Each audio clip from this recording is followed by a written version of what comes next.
Magandang araw po sa inyong lahat. Ang kwentong inyong mapapakinggan ay tungkol kay Datu Pula na isang pinunong may kakaibang lakas at minahal ng kanyang buong barangay dahil sa kanyang kabutihan. Sa kanyang pamumuno, dumating ang isang grupo sa kanilang lugar sa pangunguna ni Mang Gubat. Dala ang mga alay at pangako ng kaunlaran. Tinanggap sila ni Datu Pula ng bukal sa loob. Walang kaalam-alam si Datu Pula na may masama palang hangarin si Mang Gubat sa kanilang barangay. Ngunit paano kung ang isa sa mga pinagkakatiwalaan ni Datu Pula ang magtataksil sa kanya? Magtagumpay kaya si Datu Pula sa pagdepensa sa kanyang bayan laban sa mga halimaw o tuluyan na silang lalamunin ng kadiliman?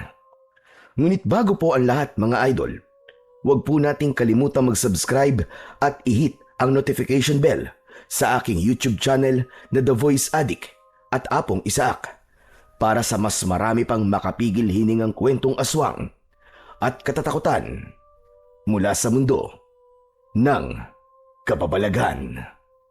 Umpisahan na po natin ang kwento. Bata pa lang ay nakitaan na si Datu Pula ng kakaibang lakas. Sa murang edad ay nakakapagbuhat na siya ng sako-sakong palay. Lahat ay humanga nang mapatumba niya ang isang kalabaw sa pamamagitan lamang ng isang suntok dahil bigla siya nitong inatake. Kaya naman, marami na kagad ang nag-isip na balang araw ay siya ang papalit sa kanyang ama na si Datu Alon sa pamumuno sa kanilang barangay. Hindi naman nagkamali ang mga tao dahil nang pumanaw si Datu Alon ay si Datu Pula na ang pumalit dito. Ipinagpatuloy ni Datu Pula ang hangarin ng kanyang ama at yun ay ang protektahan ang lahat ng tao sa kanyang nasasakupan sa kahit na anong uri ng panganib at kalaban. Isang umaga, nakatayo si Datu Pula sa harapan ng malawak na palayan kung saan may mga taong abala sa pagtatanim. Nakasuot si Datu Pula ng isang bahag na may burda ng pula na tanda ng kanyang katungkulan. Pinagmasdan ni Datu Pula ang mga mamamayan na masigasig na nagtatrabaho. May ilan sa mga yon ang mabagal ng gumalaw at halatang pagod na. Ang iba naman ay masiglang nagtatawanan habang nagtatanim ng mga palay. Sa di kalayuan, nakita niya ang isang batang lalaki na si Uban na halos matumba sa bigat ng karga nitong punla. Agad niyang nilapitan ang bata. "Uban, iwan mo na ang karga mo. Magpahinga ka na sa lilim. Sabihin mo rin sa nanay mo na magpahinga na rin." Nagpasalamat ang bata kay Datu Pula. Nagtungo si Datu Pula sa gitna ng palayan at tinignan niya ang mga taong abala sa pagtatanim. "Yung mga napapagod na ho, maaari na ho kayo magpahinga. May inumin po sa lilim ng puno ng balete. Huwag niyo pong pilitin ang katawan niyo. Mas importante po na makapagpahinga kayo." Maraming nagpasalamat kay Datu Pula. May ilan na nagtungo sa puno ng balete para makapagpahinga. Napangiti si Datu Pula. Ang ugali niya na pagkakaroon ng malasakit sa nasasakupan niya ay namana niya sa kanyang ama. Kaya naman, gaya ng kanyang ama, ay nakuha niya ang respeto at paggalang ng kanyang nasasakupan. Dahil sa may ilan na nagpahinga, ay hindi nagdalawang isip si Datu Pula na tumulong sa mga pagtatanim ng palay. Lumusong siya sa putikan matapos kumuha ng punla. Ang kanyang mga kamay, na bagaman sanay sa paghawak ng sandata, ay marunong ding kumalinga sa lupa at mga pananim. Sapagkat para kay Datu Pula, ang tunay na lakas ng isang pinuno ay hindi nasusukat sa dami ng mga labanang na pagwagian, kundi sa dami ng taong kanyang natulungan. Habang abala si Datu Pula sa pagtatanim, ay may tumawag sa kanyang pangalan. Nakita niya ang matalik niyang kaibigan na si Bagwis na pinuno ng kanilang hukbong pandigma. Lumapit si Datu Pula kay Bagwis. "Ano ang iyong kailangan, Bagwis? Meron ba tayong suliranin?" Wala, Dato Pula. Nais ko lang naman makipagkwentuhan sana sa'yo. Ngunit, abala ka pala sa pagtatanim eh. Nagtataka ako sa'yo eh. Hindi mo na kailangan gawin yan. Hayaan mo na lang ang mga tao na siya magtrabaho para sa'yo. Hindi yan ang itinuro ng aking ama, Bagwis. Itinuro niya sa akin na kahit ako ang nakatataas dito sa ating barangay, ay dapat nasa lupa pa rin ako. Dapat ay abot kamay pa rin ako ng aking nasasakupan. Ang ipinag-aalala ko lang ay baka mawalan sa'yo ng respeto ang mga tao. Baka isipin kasi nila na ikaw ay gaya lamang nila. Hindi ko nakita na nawalan sila ng respeto sa akin, Bagwis. Bagkus, nakikita ko na mas nakakatanggap pa ako sa kanila ng paggalang. Sa bagay, ganyan na ganyan din ang pamamalakad ng iyong ama noon eh. Oo nga pala, may mga sinanay na ako ng mga kabataan lalaki para pandagdag sa ating hukbo. Tinuturuan ko na silang gumamit ng sibat, pana at espada. Napakunot ang noo ni Dato Pula, sabay iling. Tama ba ang aking narinig, Bagwis? Mga kabataan? Tama ang iyong pagkakarinig, Dato Pula. Mas makakabuti kung bata pa sila ay marunong na silang makipagdigma. Hindi natin alam kung kailan may sasalakay dito sa ating barangay o kung gaano kalakas ang puwersa ng sasalakayin natin. Ngunit Bagwis, hindi ba't napag-usapan na natin ang tungkol sa bagay na yan? Ayokong sa murang edad ay sinasanay na kagad natin ang mga kabataan para sa pakikipaglaban. Ang nais ko ay samantalahin nila ang pagiging bata nila. Ang dapat sa kanila ay naglalaro at hindi pinoproblema ang pakikipagdigma. Kung yan ang yung nais, ay papahinto ko na kagad ang pagsasanay nila. Sa ngayon naman, wala pang banta ng digmaan eh. Kasundo natin ang mga katabi natin barangay. Yun ay dahil sa magandang pakikitungo natin sa kanila. At kapag may suliranin sila, ay hindi sila nagdadalawang salita. Kapag humingi sila ng tulong, naniniwala ako na kung anong ibinato mo, ay yun din ang ibabalik sa'yo. Tunay na ikaw ay kahanga-hanga, Dato Pula. Mapalad ang ating barangay dahil gaya mo namumuno rito. O paano, kaibigan? Ako ay mauuna na at babalikan ko pa ang mga nagsasanay. Sige, Bagwis. Mag-iingat ka, aking kaibigan. Nagkamay ang dalawa at bahagyang yumukod si Bagwis kay Dato Pula bago ito tuluyang umalis. Isang malalim na paghinga, sabay ngiti ang pinakawalan ni Dato Pula habang pinagmamasdan ang papalayong kaibigan na si Bagwis. Sa lahat kasi ay si Bagwis ang pinaka-pinagkakatiwalaan niya. Nang mamatay ang mga magulang nito nung bata pa ito, ay ang tatay na ni Dato Pula ang kumukup kay Bagwis. Doon nagsimula ang kanilang pagkakaibigan na pinagtibay ng tagal ng panahon. Lahat ng plano ni Dato Pula ay si Bagwis ang unang nakakaalam. Dito siya humihingi ng payo. Bukod doon ay mahusay ding makipaglaban si Bagwis. Kaya naman, nang siya na ang namuno sa kanilang barangay at nagpahinga na ang dating namumuno sa hukbo, ay hindi siya nagdalawang isip na italaga si Bagwis sa nabakanting posisyon. Nang mawala na sa paningin ni Dato Pula ang kaibigan, ay tumingin siya sa maaliwalas na kalangitan. Humiling siya sa kanyang isipan na sana ay wala nang sumira pa sa kapayapaan na tinatamasa ng kanilang lugar. Matapos yun, ay bumalik na siya sa pagtulong sa pagtatanim ng palay. Pagsapit ng gabi, nasa kanyang kubul na si Dato Pula. Maya-maya ay pumasok ang isang matandang babae na bahagyang nakakuba ang likod. Dumiretso ito kay Dato Pula at umupo sa tabi niya. Ang matandang babae ay si Nanang Oryang na isang manggagamot sa kanilang barangay. Mula ito sa pamilya ng mga babaylan, kaya naman may iba pang kakayahan si Oryang bukod sa panggagamot. Magandang gabi po. Ipinatawag niyo raw ako, Dato Pula. Oo, Nanang Oryang. Mabuti po't dumating ka na. Masakit po kasi ang likod ko dahil sa maghapon akong tumulong sa pagtatanim ng palay. Kung gano'n ay dumapa ka at hihilutin ko ang iyong likod, mahal na Dato.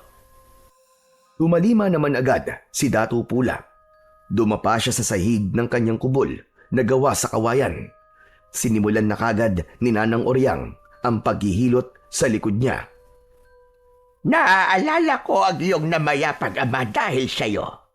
Gaya mo, ay tumutulog din siya sa mga gawain dito sa ating barangay.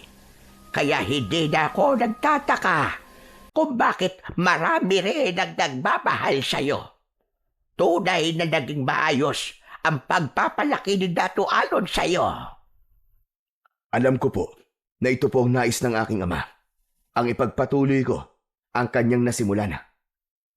Batang paslit ka pa lamang, ay alam ko na magiging mahusay kang pinuno balang araw.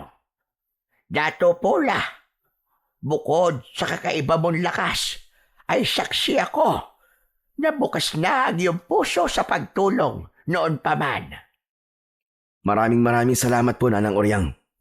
Ngunit magpahanggang sa ngayon po, ay hindi ko talaga mawari kung bakit po ako malakas at kung saan nanggagaling ang kakayahan ko na yun. Dato Pula, hindi yata nabanggit sa'yo ng ama't ina mo na pinagdasal ka nila sa mga diwata. Ano po, Nanang Oryang? Pinagdasal nila ako sa mga diwata? Yung maihiwagan nila lang na naninirahan po sa kagubatan? Sila nga, mahal na Dato. Tinulungan ko noon ang iyong ama at ina na ipagdasal ka sa mga diwata. Nais nila na magkaroon ng anak, ngunit hindi nabubuntis ang iyong ina. Ilang araw din silang humiling doon sa makapangyarihang diwata sa gubat, hanggang sa ipinagkaloob ka na nga ng diwata sa iyong mga magulang. Marahil ay sa diwata na galing ang pambihira mong lakas, Dato Pula. Kung ganun, dapat ho pala ako magpasalamat sa mga diwatang yun, Nanang Oryang. Napakalaking bagay po ng lakas na meron ako dahil walang digmaan ang hindi natin na ipapanalo. Kaya takot ang mga mananakop sa ating lugar ay dahil sa'yo. Hindi na muna nagsalita si Datu Pula at dinaman niya ng gusto ang bawat hagod ng kamay ng daliri ni Nanang Oryang. Unti-unti ay guminhawa ang pakiramdam niya at bahagyang nabawasan ang pananakit ng kanyang likod. Matapos ang paghihilot, ay kumuha si Nanang Oryang mula sa sisidlan nito ng ilang piraso ng dahon. Pinahira nito yun ng langis at idinarang sa apoy sa gasera. Inilagay nito ang mainit-init na mga dahon sa likod ni Datu Pula. Tapos na po, Dato Pula. Huwag niyo po muna basain ang katawan niyo ngayong gabi. Maraming salamat po, Nanang Oryang. Sandali po, wag po muna kayong aalis. Bibigyan po kita ng kamote bilang kabayaran. Hindi na kailangan. Isang karangalan sa akin na mapagsilbihan ang dato ng barangay na ito. Sige ho, ako po ay aalis na. Tunay ho bang hindi niyo po tatanggapin ang inaalok kong kabayaran? Hindi, Dato Pula. Maraming salamat na lamang po. Kung ganun po, ay mag-iingat po kayo sa inyong pag-uwi. Maraming salamat po, Nanang Oryang. Marahang tumango ang matandang babae. Kinuha na nito ang dala nitong sisidlan. Nang tumayo si Nanang Oryang, ay tumayo na rin si Datu Pula. Inihatid niya ito palabas sa kanyang kubo. Nasa labas na si Nanang Oryang nang bigla itong huminto at humarap kay Datu Pula. May nakalimutan ho ba kayo, Nanang Oryang? Oo, may nakalimutan akong sabihin sa'yo, mahal na Dato. Ano ho yun? Alam ko na payapa ang isipan mo dahil matagal na simula na magkaroon ng digmaan dito sa ating barangay nung sinubukan ng mga mananakop na dayuhan na sakupin ang ating lugar. Ngunit ako ay nababahala sa aking panaginip.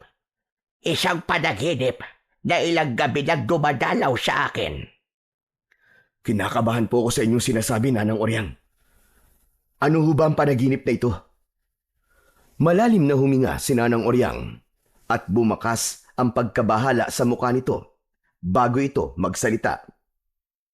Sa aking panaginip, ay nakita ko ang pagbaha ng dugo sa ating barangay. May mga halimaw na umaatake sa mga tao. Naiiba sila sa mga mananakop, mahal na dato. Iba ang kanilang anyo. Para silang mga nilalang na hinukay mula sa kailaliman ng lupa. Wala ka bang nakitang pangitain sa kung ano mangyayari sa ating barangay sa mga susunod na araw, Nanang Oryang? Wala, Dato Pola. Tanging ang panaginip lang na yon ang aking basihan. Kaya wala akong tiyak at malinaw na pangitain sa ngayon. Ngunit malakas ang aking pakiramdam na ang panaginip na yon ay isang babala. Huwag ho kayo mag-alala, Nanang Oryang. Handa ang ating hukbo kung sakaling may magtangka muling sakupin ng ating barangay. Handa sila sa kahit na anong uri ng pakikipagdigma. Sana ka ay muli tayo magwagi kung sakaling may magsimula ng kaguluhan sa ating lugar. Sige ho, Dato Pola. Ako po ay magpapaalam na. Inilapat ni Oryang ang palad nito sa tapat ng puso nito at bahagyang yumukod. Matapos yun ay naglakad na ito palayo sa kubol ni Dato Pula. Biglang nilukob ng kakaibang kaba ang dibdib ni Dato Pula dahil sa sinabi ni Nanang Oryang.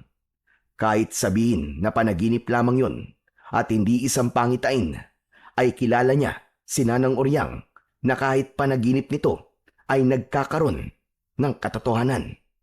Kaya naman, naisipan niya na kausapin bukas si Bagwis upang ihanda nito ang mga kalalakihang kasama sa hukbo upang maghanda sa digmaan na maaaring sumiklab sa kanilang barangay.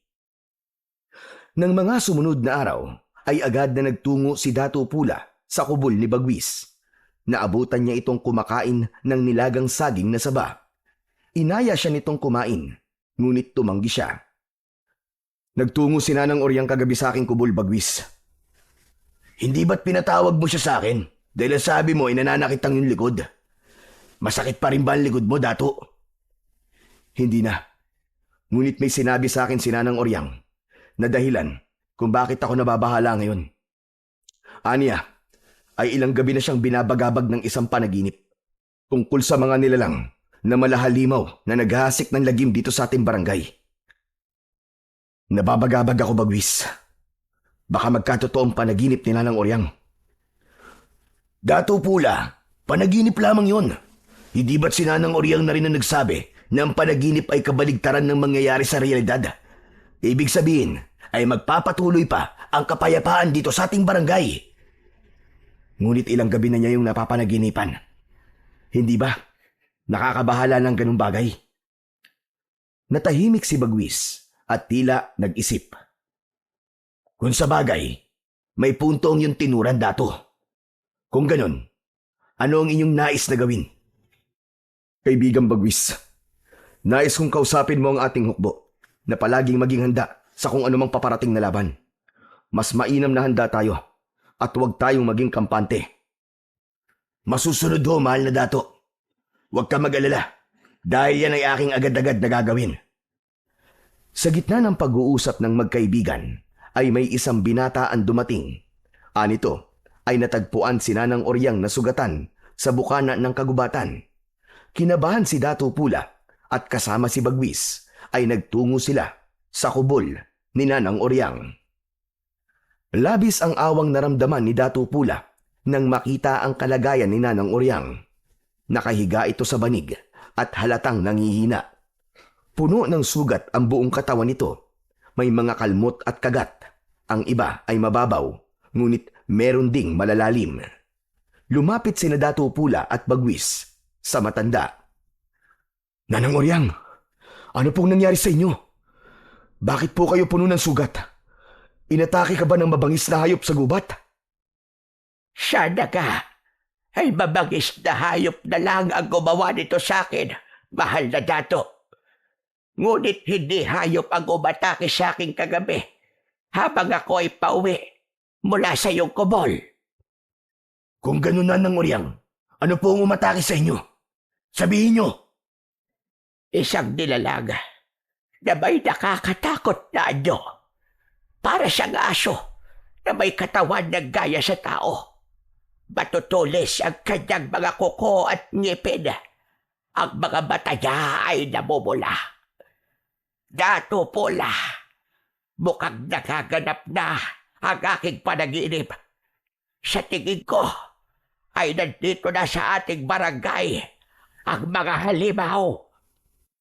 Sigurado ho ba kayo sa inyong nakita na ng Oryang? Baka kayo po ay namamalikmata lamang. Ngayon ko lang nalaman na may ganun palang mga nilalang.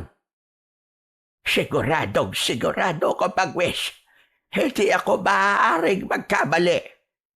Isang halimaw ang umatake sa akin. Nagtago ako sa kagubatan upang iligtas ang aking sarili hanggang sa nawalan na ako roon ng ulirat. Nanang Oryang, sa ngayon ay huwag muna nating isipin ang halimaw na iyong tinutukoy. Ang dapat nating pagtuunan ng pansin ay ikaw. Napakarami ng inyong sugat, Nanang Oryang. May magagawa po ba kami para matulungan ka po? Ni mga ato, ang albularyo sa kabilang barangay. Siya lamang ang kilala kong manggagamot na malapit dito sa ating lugar. Kung maaari ay ipatawag niya siya, mahal na dato, upang gamutin ang aking mga sugat. Huwag ko kayo mag-alala, Nanang Oryang. Ipapatawag ko po kagad siya upang ikaw po ay magamot na. Patawarin niyo po ako. Kung hindi sana kita pinatawag kagabi sa aking kubol, ay hindi ito mangyayari sa inyo. Umiling si Nanang Oryang at saka ngumiti. Wala ho kayong kasalanan, mahal na dato. Ito ay nakatakdang mangyari sa akin. Isa pa, maganda na rin na nasiguro natin na may halimaw nga dito sa ating barangay nang sa gayon ay makapaghanda na ang ating hukbo. Si Bagwis na po ang bahala sa bagay na yan. Sa ngayon po, ay mag-uutos na po kagad ako upang ipatawag si Amang Ato. Matapos ang pakikipag-usap ni Dato Pula at Bagwis kay Nanang Oryang, ay pinabantayan ito ni Dato Pula sa ilang kababaihan. Nag-utos agad siya na pumunta sa kabilang barangay upang ipatawag si Amang Ato. Habang naglalakad sina Dato Pula at Bagwis patungo sa lugar ng pagsasanay, ay hindi napigilan ni Bagwis ang magtanong.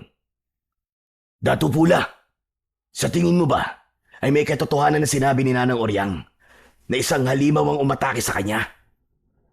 Kung iisipin, ay mahirap talaga yung paniwalaan. Ngunit kilala naman natin si Nanang Oryang. Hindi siya sinungaling na tao at walang dahilan para magsinungaling siya. Kaya naman naniniwala ako sa kanya, Bagwis. Pagsapit nila sa kampo ng mga mandirigma, agad na ipinaalam ni Bagwis sa mga kalalakihan na naroon ang nangyari kay Nanang Oryang. Pinaghanda nito ang mga yon kung sakaling may umatake nga na mga halimaw sa kanilang barangay. Tinabi rin ni Bagwis na paigtingin pa ng mga ito ang kanilang pagsasanay. Matapos yun ay umalis na si Dato Pula at bumalik siya sa kanyang kubol. Mula sa isang kahon na yari sa matigas na uri ng kahoy ay kinuha niya ang isang matalim na espada na ang hawakan ay may mga nakaukit na simbolo. Ang espadang yon ay dating pagmamayari ng kanyang namayapang ama. Ipinamana nito yon sa kanya bago ito sumakabilang buhay. Aking ama, gabayan niyo po ko. Kailangan ko po ang inyong basbas sa digmaang maaaring sumiklab sa ating barangay. Bigyan niyo po ako palagi ng lakas at tatag ng katawan at talas ng isipan upang maprotektahan ko po ang ating nasasakupan. Kinuha ni Dato Pula ang kaluban at isinabit niya yon sa bewang. Inilagay niya ang espada sa kaluban at saka siya lumabas upang balikan si Nanang Oryang sa kubol nito.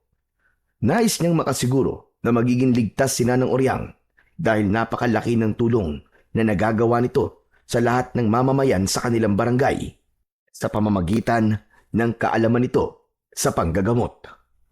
Nang makabalik si Dato Pula sa kubol ni Nanang Oryang, ay maraming mga tao ang nagtitipon sa labas.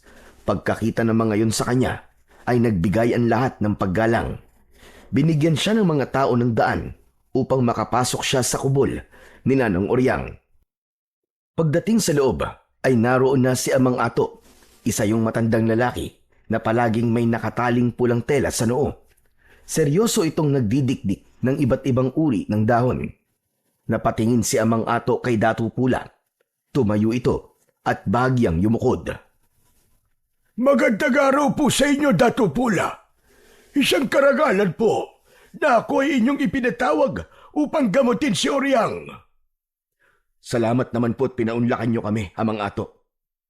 Ano na po nangyari kay Nanang Oryang? Ayon sa aking pagsisiyasat sa mga sugat niya, ay hindi naman ito delikado. Kailangan ko lang nalagyan ng halamang gamot ang kanyang mga sugat upang mabilis itong matuyo at maghilom. Gawin niyo po ang lahat upang mabilis na gumaling ang mga sugat ni Nanang Oryang. Ituloy niyo lang po ang inyong ginagawa. Maraming salamat po sa inyo, Amang Ato. Tumango si Amang Ato at bumalik ito sa pagdidikdik ng mga halamang gamot. Pinanood ni Datu Pula ang paglalagay ng gamot ni Amang Ato sa mga sugat ni Nanang Oryang. Minsan ay impit na napapasigaw si Nanang Oryang dahil sa sakit, ngunit bakas pa rin sa mukha nito ang tapang. Matapos gamutin ang mga sugat ni Nanang Oryang, ay muling lumapit si Amang Ato kay Datu Pula. Sinabi nito na baka maaaring paalisin ni Datu Pula ang mga tao sa labas dahil meron silang mahalagang pag-uusapan. Sumang-ayon naman kagad si Datu Pula at isang pakiusap lang niya sa mga tao ay umalis na ang mga yon. Nang wala na ang mga tao sa labas, ay binalikan ni Datu Pula si Amang Ato na nakaupo sa tabi ng nakahigang si Nanang Oryang. Amang Ato, nagsialisa na po mga tao. Ano po ang inyong sasabihin? Ramdam ko na ito ay mahalaga para paalisin mo mga tao sa labas. Napakahalaga nito, Datu Pula. Naikwento sa akin ni Oryang ang nangyari sa kanya kagabi. Anya, isang halimaw ang umatake sa kanya na muntik pa siyang patayin. Sa tingin ko, ay alam ko ang halimaw na tinutukoy niya. Sila ang tinatawag na aswang. Napakunot ang noo ni Datu Pula sa sinabing yun ni Amang Ato. Pinilit niyang alalahanin kung saan niya narinig ang salitang binanggit ni Amang Ato, ngunit tila bago yun sa kanyang pandinig. Amang Ato, anong aswang po ang sinasabi niyo? May nakapagsabi sa akin na ang mga aswang daw ay nilalang mula sa kadiliman. Sila ay may kakayahang mag-anyong tao sa umaga at halimaw naman pagsapit ng gabi. Ang pagkain nila ay tayong mga tao. Lahat ay kanilang gagawin upang maibsan ang kanilang gutom at uwaw sa ating laman at dugo. Amang Ato, nakakakilabot naman po ang inyong sinasabi. Ngunit saan po nagmula ang mga aswang na ito? Mula sa mga dayuhan na Kastila. Sila ang may dala nito sa ating bansa.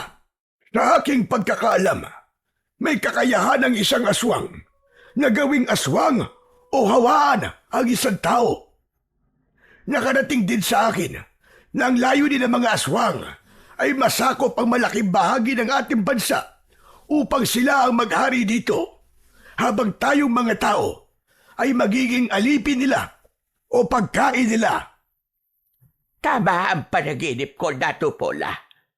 Mga halimaw ang maaaring susunod na mananakop dito sa ating barangay.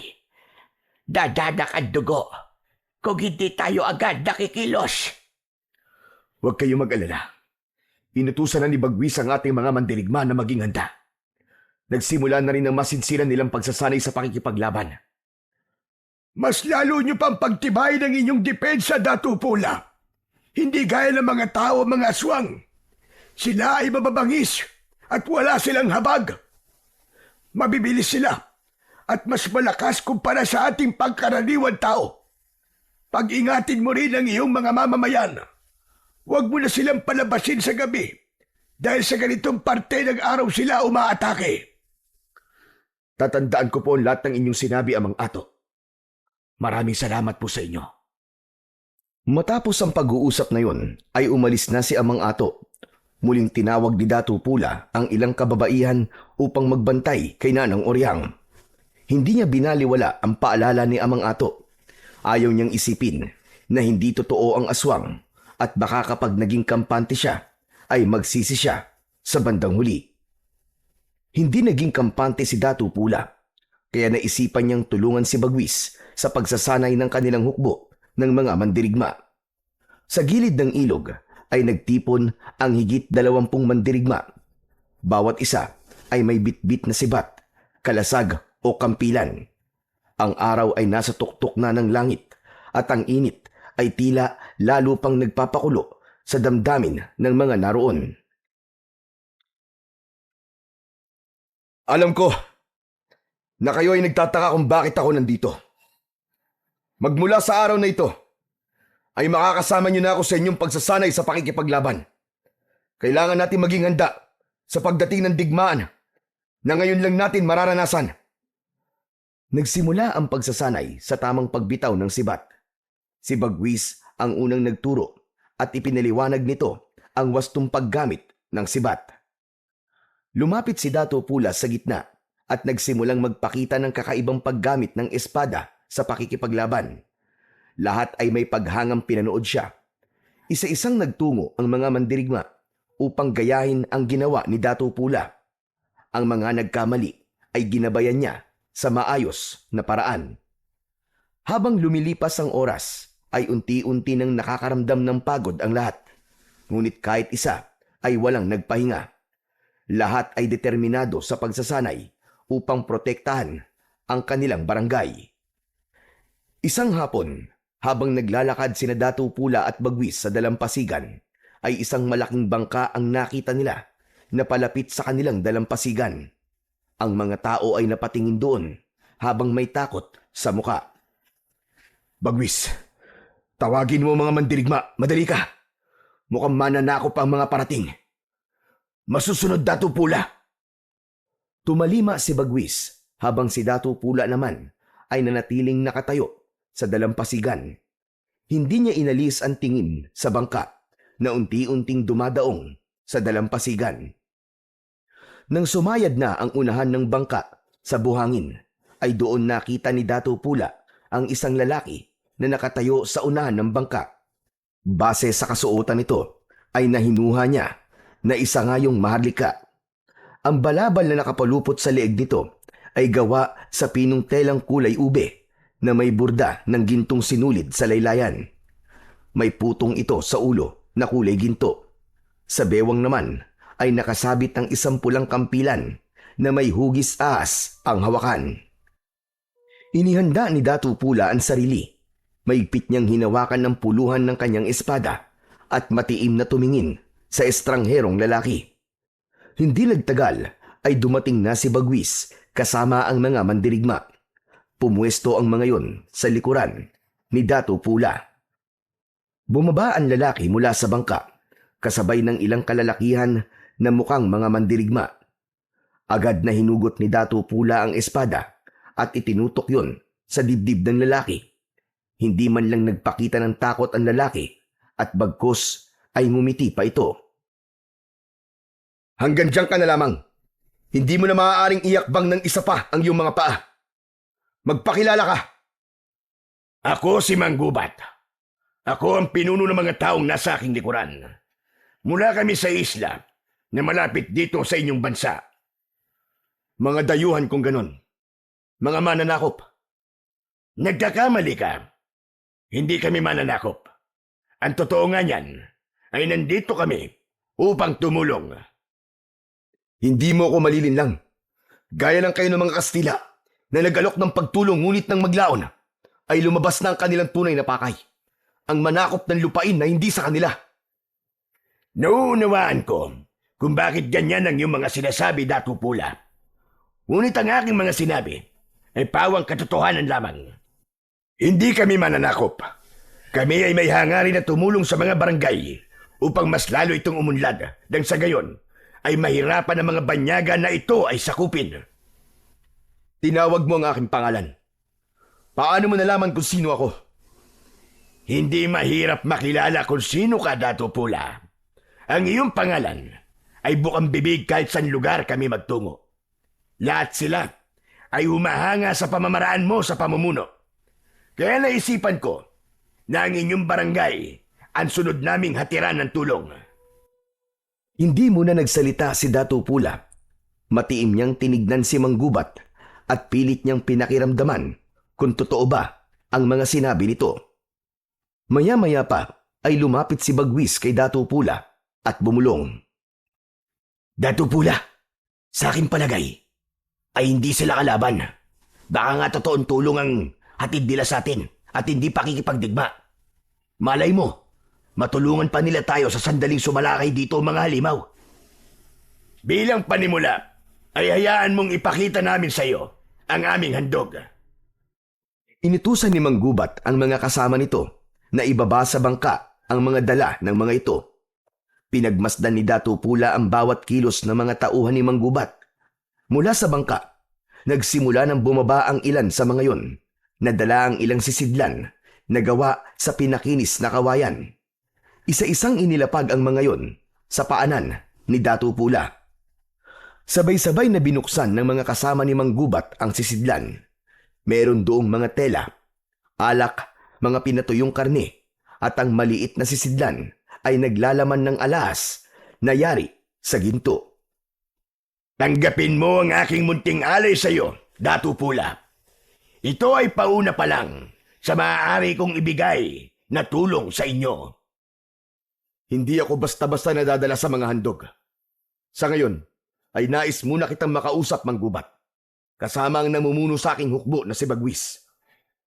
Isang karangalan sa akin na kayo ay makausap, Dato Pula.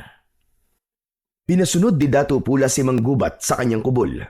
Kasabay niyang naglalakad si Bagwis habang nasa likod nila si Manggubat.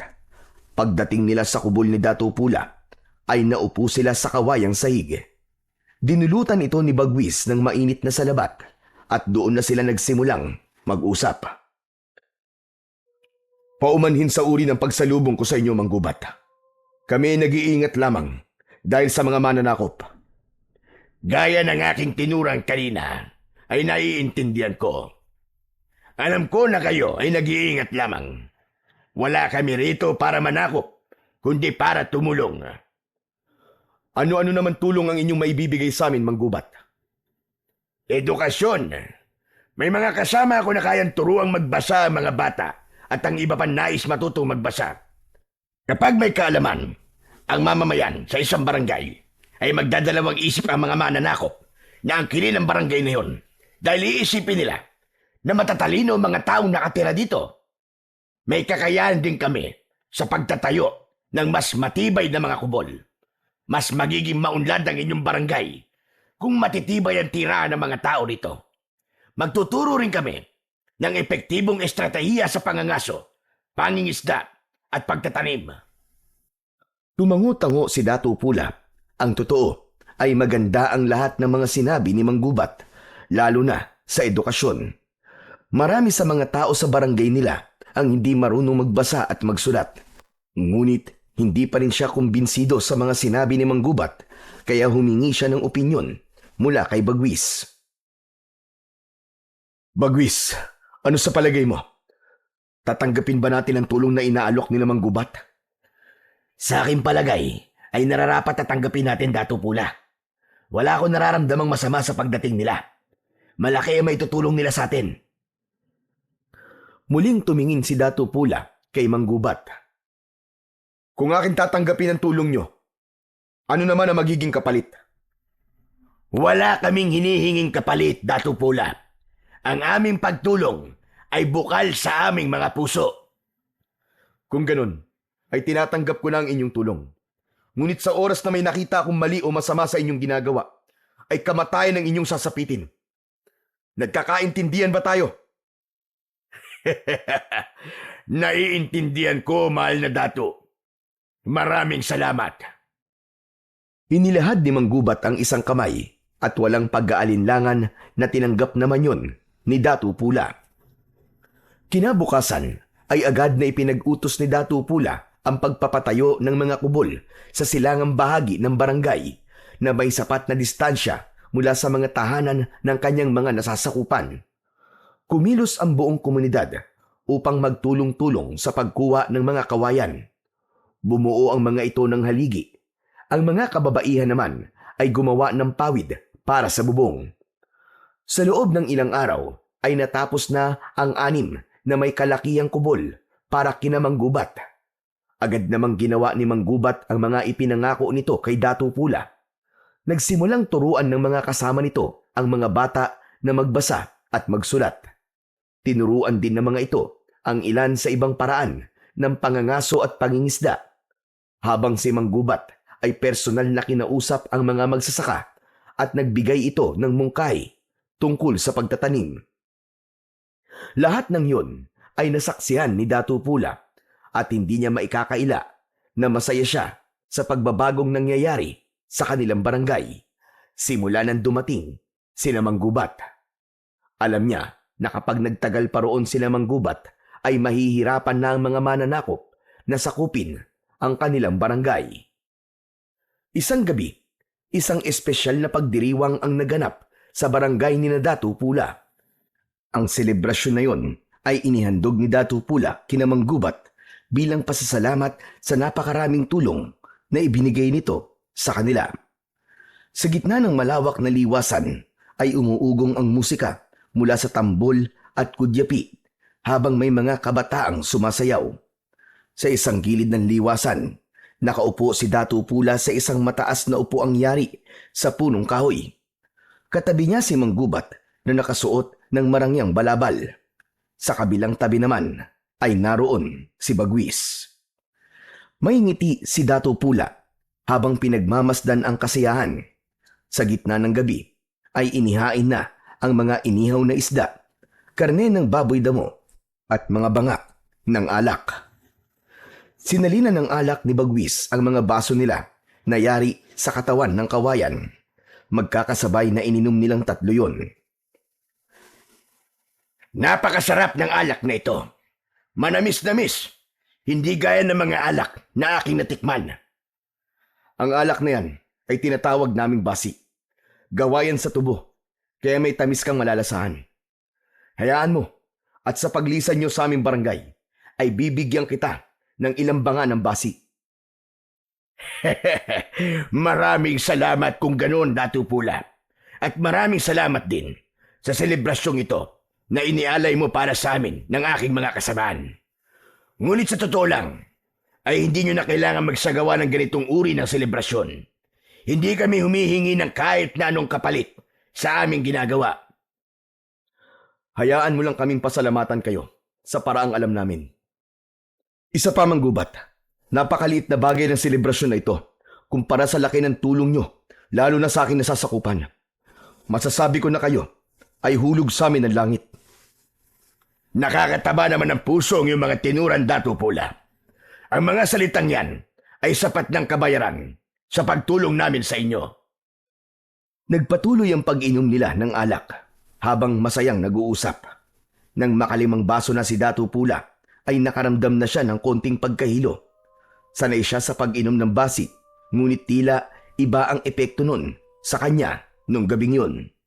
Sasalinan sana ulit ni Bagwis ng alak ang baso niya, ngunit agad niyang hinawakan ang braso nito. Tama na Bagwis. Nakakaramdam na ako ng pagkahilo. Hindi yata ako naniniwala sa iyong sinabi, Dato. Ikaw, may hilo sa basi. Hindi ba't kahit isang banga ay nauubos mo nang hindi ka nakakaramdam ng pagkalasing? Binibiro mo yata ako, Dato Pula. Nagsasabi ako ng totoo, Bagwis. Nahihilo na talaga ako. Hindi ko mawarian kung bakit ang bilis umepekto sa akin ngayon ng alak. Marahil siguro ay dahil sa pagod ko. Ngunit minsan ka lang mag-inom, Dato. Hayaan mo ang iyong sarili na magsaya ngayong gabing ito. Tama naman si Bagwis, Dato Pula. Samahan mo muna kaming mag-inom. Wala nang nagawa si Datu Pula kundi ang tumango.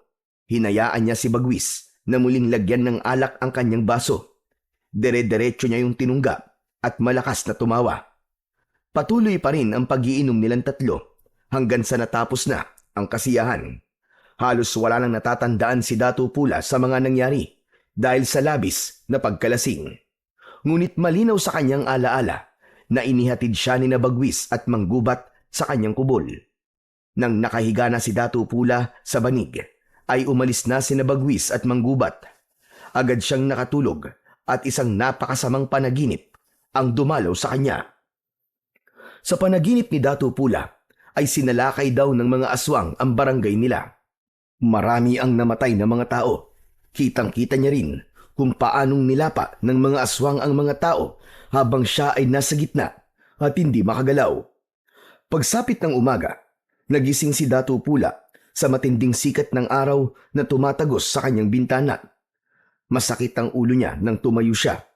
Nag-inat siya ng katawan at bigla siyang natigilan nang makarinig siya ng iyakan sa labas ng kanyang kubol.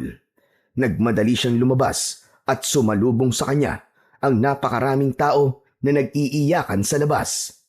Biglang lumapit sa kanya si Bagwis na may natuyupang dugo sa katawan.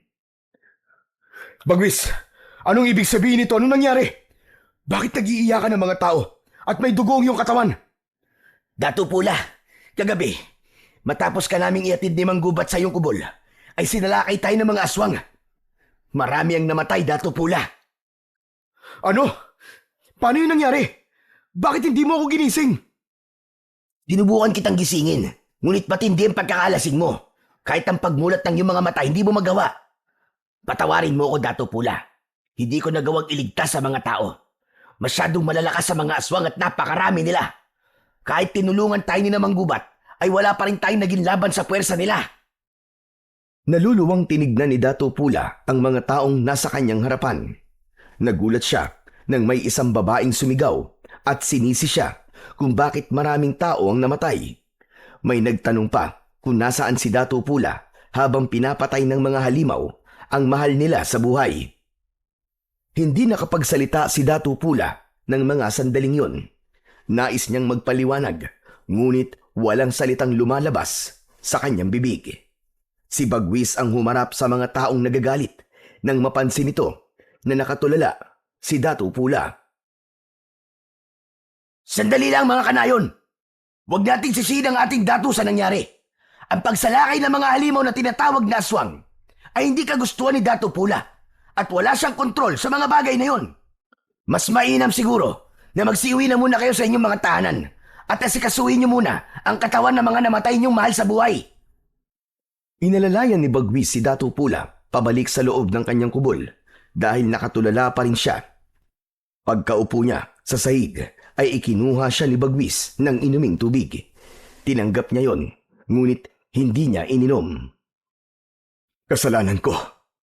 Kasalanan ko ang lahat ng ito, Bagwis. Kung hindi ko hinayaan ang aking sarili na malasing, ay magigising sana ako nung nagkaroon ng kaguluhan. Kaibigan Datu Pula, kung ang alak ang sisisihin mo, ay ako ang dapat nasisihin mo. Ako nagpamulit na painumin ka ng alak kahit sinabi mo na nahihilo ka na. Ngunit kahit na anong pilit mo, kung patuloy sana akong tumanggi, ay hindi ako malalasing ng sobra. Walang dapat sisihin kundi tanging ako lamang.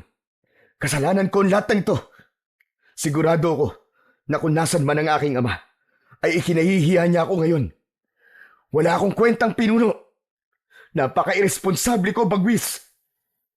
Hindi na napigil pa ni Datu Pula ang kanyang mga luha.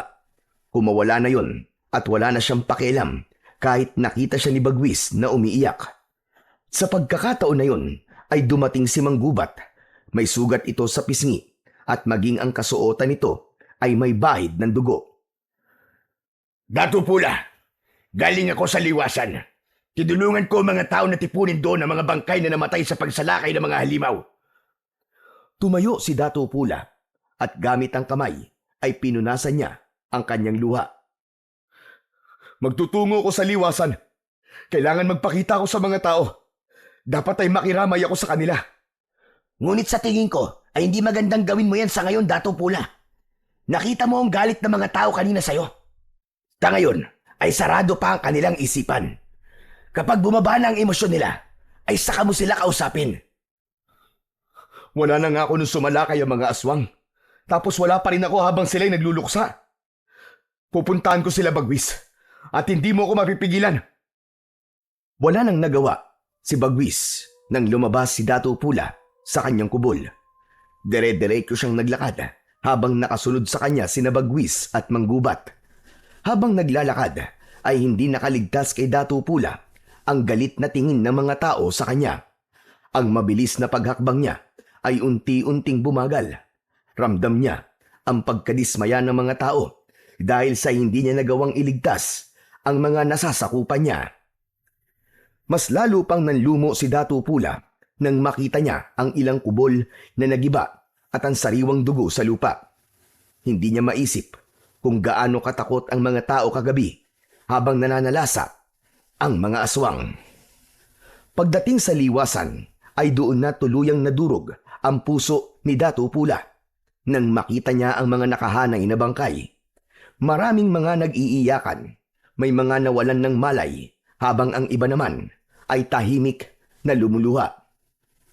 Hakbang sana si Dato Pula palapit sa mga tao, ngunit isang lalaki ang humarang sa kanya na matalim ang tingin. Ano ginagawa mo rito, Dato Pula? Wala ka nung kailangan ka namin. Huli ka na sa pagdating mo. Tumigil ka, lalaki! Huwag mong kausapin ang dato ng ganyan. Gusto mo bang ikaw ay maparusahan? Hayaan mo siya, Bagwis.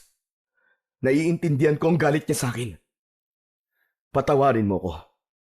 Patawarin niyo akong lahat. Kagabi ay hindi ako nagising dahil sa kadahilanang Ikaw ay lasing. Anong klase kang pinuno, Dato Pula? Pinaghanda mo ang mga mandirigma sa pakikipaglaban, ngunit ikaw mismo ay hindi naging handa nung sinalakay tayo ng mga halimaw. Habang pinapatay ang mga tao, ay mahimbing kang natutulog dahil sa ikaw ay nagpakalunod sa alak. Naturingan kang may pambihirang lakas, ngunit hindi mo nagamit ang lakas mo upang protektahan kaming lahat na nasasakupan mo.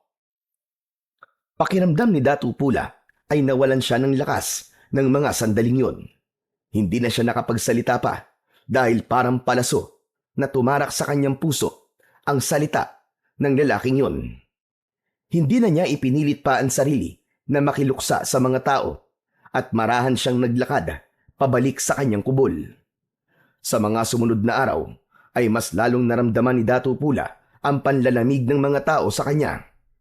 Tahimik ang mga yon sa tuwing nakikita siya at tila wala nang may nais na siya ay kausapin. Kapag dumadaan siya ay may mga tumatalikod at umiiwas ng tingin sa kanya. Alam ni Dato Pula ang dahilan ng lahat ng yon. Wala siya nang mangyari ang paglusob. Marami ang nasaktan at may mga namatay. Wala siya roon para pangunahan ang pagtatanggol sa mga tao.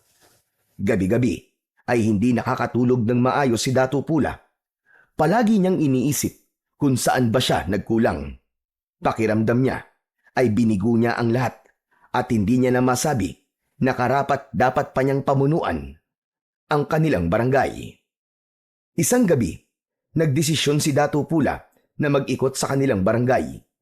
Hindi niya maintindihan kung bakit meron siyang pakiramdam na may masamang mangyayari. Inihanda na niya ang espada ng kanyang ama. Isinabit niya yon sa bewang nang biglang dumating si Bagwis at nagtaka ito nang mapansin na paalis siya. Saan ang iyong tungo, Dato Pula? Gabing-gabi na. Ngunit tila ikaw ay susugod sa isang digmaan. Iikot ako sa ating barangay. Masama ang pakiramdam ko, Bagwis. Parang merong masamang mangyayari. Nag-iikot na ang ilang mandirigma. Hayaan mo na sila na gawin ang kanilang tungkulin. Sinisiguro nila kung aatake muli ang mga aswang, ay nakahanda sila. May tungkulin din ako sa ating lugar, Bagwis. Isa na roon ang protekta ng lahat ng nakatira dito. Hindi pwedeng wala na naman akong gawin. Gusto kong ipakita sa mga tao na kaya ko silang ipagtanggol. Nais kong bumawi sa kanila. Kung yan ang nais mo, ay hindi na kita pipigilan, Dato Pula. Hayaan mo kung samahan ka sa iyong pag-iikot. Hindi na kailangan, Bagwis. Kaya ko na itong mag-isa. Samahan mo na lamang ang iba. Pamunuan mo sila. Sigurado ka ba, mahal na Dato? Oo, Bagwis. Sigurado ako. Sige na.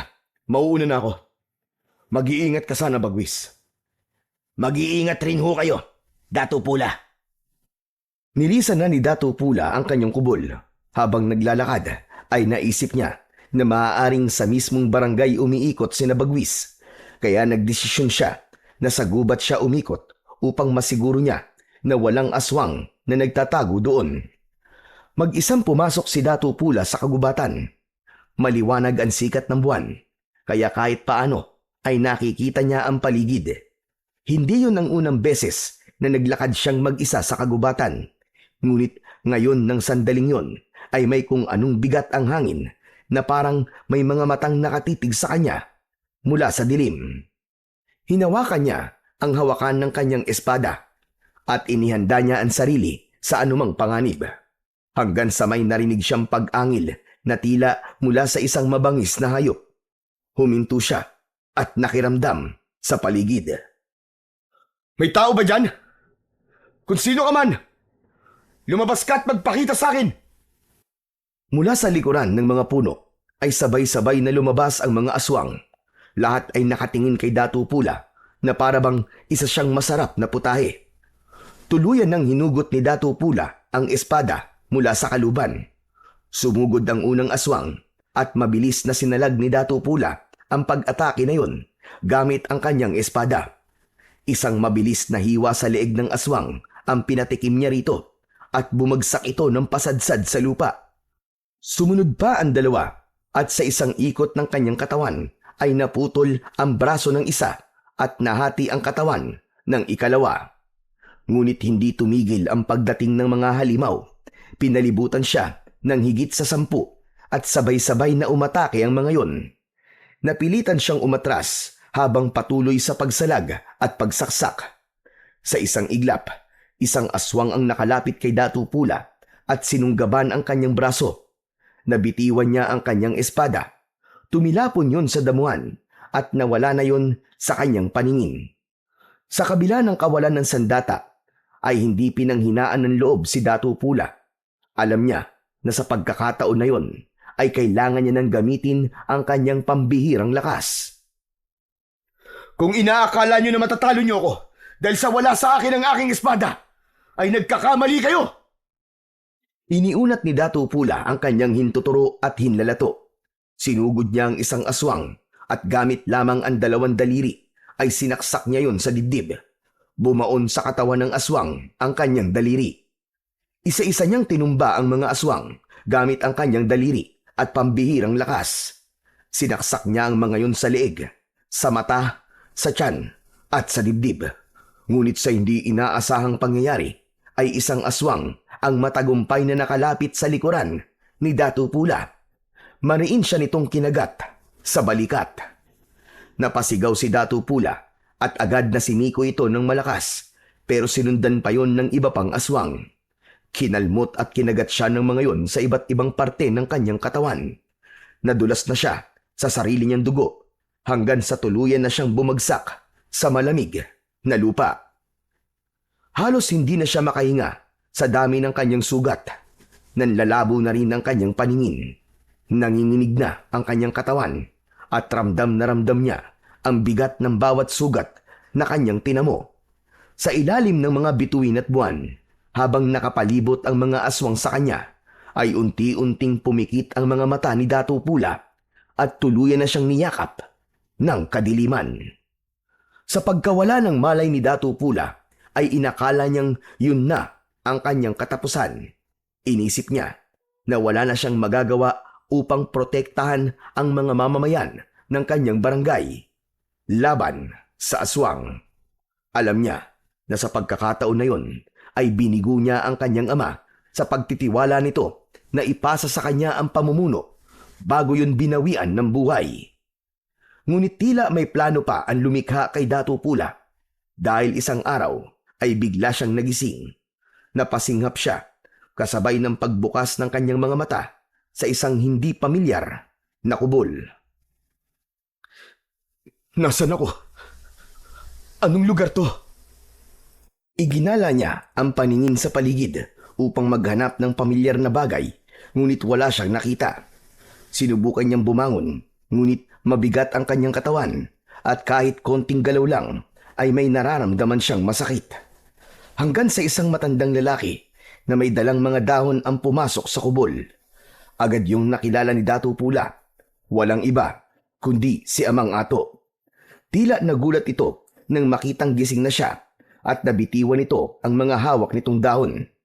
Nagmamadali itong humakbang palapit at dinama ang noo ni Dato Pula. Salamat naman at nagising ka na, mahal na dato. Ang akala ko ay babawian ka na ng buhay. Amang Ato, paano po ako napunta dito? Ang huli ko pong naaalala ay sinalakay ako ng napakaraming aswang at napatay nila ako. Hindi ka nila napatay, mahal na dato. Dahil buhay ka. Andito ka sa aking kubol. Dito ka namin dinala ni Oryang nang matagpuan ka niya sa kagubatan. Si Nanang Oryang? Opo, mahal na dato. Ayon sa kanya, ay sinundan ka niya nung gabi na sinalakay ka ng mga aswang at nasaksihan niya kung paano kanila pinagtulungan. Hindi kanya nagawang tulungan dahil sa takot. Nang iwanan ka ng mga aswang at inakala nilang patay ka na, ay saka ako tinawag ni Oryang upang magpatulong. Nagkasundo kami na dito ka muna pansamantala sa aking kubol. Maraming salamat po sa inyo ni Nanang Oryang. Utang ko po sa inyo ang aking pangalawang buhay. Ngunit kailangan ko na pong bumalik sa aking barangay. Kailangan po ko ron ng aking nasasakupan. Tinubukang bumangon ni Dato Pula, ngunit hindi niya talaga kaya. Tinatalo siya ng kirot ng mga sugat sa iba't ibang parte ng kanyang katawan. Huwag mong pilitin ang sarili mo, Dato Pula. Sariwa pa ang mga sugat mo. Matatagalan pa bago gumaling ang mga yan dahil masyadong malalalim. Mas makakabuti po kung magpahinga ka na muna at hayaan mo kung gamutin ka. Hindi maaaring nandito lamang ako, Amang Ato. Dapat ay makita ko ng mga tao sa aking barangay. Kailangan kong bumawi sa kanila sapagkat napakalaki ng aking pagkukulang sa kanila. Mahal na dato, ikinalulungkot ko. Ngunit sa ngayon ay hindi kita hayaan na umalis sa iyong kalagayan. Isa pa, marami na ang nagbago sa nakalipas na mga araw, lalo na sa inyong barangay. Mga araw? Anong ibig mong sabihin, Amang Ato? At anong pagbabago ang iyong tinutukoy? Sa aking palagay, ay mas makabubuti kung si Oryang na lamang ang magpaliwanag sa inyo. Tatawagin ko muna siya at ikukuha ko na rin ikaw ng makakain at inumin. Hindi na naging mapilit pa si Dato Pula. Naisip niya na mas alam ni Amang Ato ang kalagayan ng kanyang katawan dahil matagal na itong albularyo. Nang umalis si Amang Ato, ay nahulog sa malalim na pag-iisip si Dato Pula. Labis siyang nabahala sa sinabi ni Amang Ato na pagbabagong nangyari sa kanyang barangay. Hindi nagtagal ay bumalik si Amang Ato kasama si Oryang. Bakas sa mukha ni Oryang ang kasiyahan nang makita si Dato Pula. Umupo si Nanang Oryang sa tabi ng nakahigang si Dato Pula. Mahal na dato, dinidig ng lumikha ang aking panalangin. Buhay ka! Buhay ka, Dato Pula! Nanang Oryang, nais kong malaman kung anong sinabi ni Amang Ato na pagbabago sa ating barangay. Hindi agad nakapagsalita si Nanang Oryang. Halatang nag-iipon ito ng lakas ng loob bago magsalita. Magsalita ka, Nanang Oryang. Sabihin mo sa akin ang katotohanan. Ano nangyayari sa ating barangay? Mahal na dato, ikinalulungkot ko. Ngunit tuluyan ang nasakop ng mga aswang ang ating barangay. Sila na ang nagahari doon at wala na sa inyo ang kontrol sa barangay na inyong pinamumunuan. Hindi totoo yan, Nanang Oryang. Imposible. Nagawain ng mga aswang sa loob lamang na magdamag. Ngunit mahal na dato, halos 5 araw ka nang hindi nagigising. Hindi namin alam kung magigising ka pa. Pero hindi kami bumitaw ni Amang Ato. Ginamot ka namin at umasa kami na mabubuhay ka. Kaya hindi namin inilibing ang iyong katawan. Nanlamig si Dato Pula sa kanyang narinig at nanginig ang buong katawan niya. 5 araw akong walang ulirat.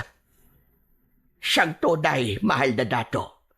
5 araw kang nakahiga rito at hindi nagigising. Nang mawala ka sa ating barangay, ay sinamantala ng mga aswang ang pagkakataon na yon para sakupin ang ating barangay. At alam kong mabibigla ka kapag sinabi ko kung sino ang pinuno ng mga aswang na ito. Sino na ng Oryang? Sino? Sino ang pinuno ng mga aswang? Sabihin nyo! Siya ay walang iba, kundi si Maggubat. Si Maggubat ang pinuno ng mga aswang, Dato Pula. Sa aking tingin, ay nilinlang niya kayo. Kinuha ang inyong loob upang madali nila kayong mapatay o mapatalsik sa inyong pamumuno. Sa ngayon, ay inaalipin nila ang mga tao at pinapatay ang ilan bilang pagkain ng mga aswang. Hayop siya! Napakagaling niyang magpanggap. Hindi pala siya isang kakampi, kundi isang mananakop na aswang. Babawiin ko ang barangay natin sa kanya. Hindi ako makakapayag na magtagal ito sa mga kamay niya. Si Bagwis na ng Oryang. Nasaan si Bagwis? Kailangan ko ang tulong niya. Siyang makakatulong sa akin sa paglaban sa mga aswang. Kailangan ko siya makausap na ng Oryang. Natahimik muli si Nanang Oryang na labis na ikinabahala ni Dato Pula. Bakit bigla ka na nahimik, Nanang Oryang? May nangyari ba kay Bagwis? Pinatay ba siya ng mga aswang? Sana nga ay pinatay na lang siya ng mga aswang. Dahil alam ko na mas matatanggap mo yon, Dato Pula. Buhay na buhay si Bagwis at naroon siya sa ating barangay.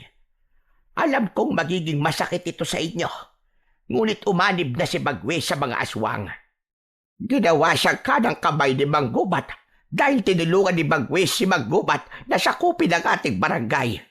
Mabuti na nga lang at nagawa kong makatakas doon dahil kung hindi ay panigurado, napapatayin din nila ako.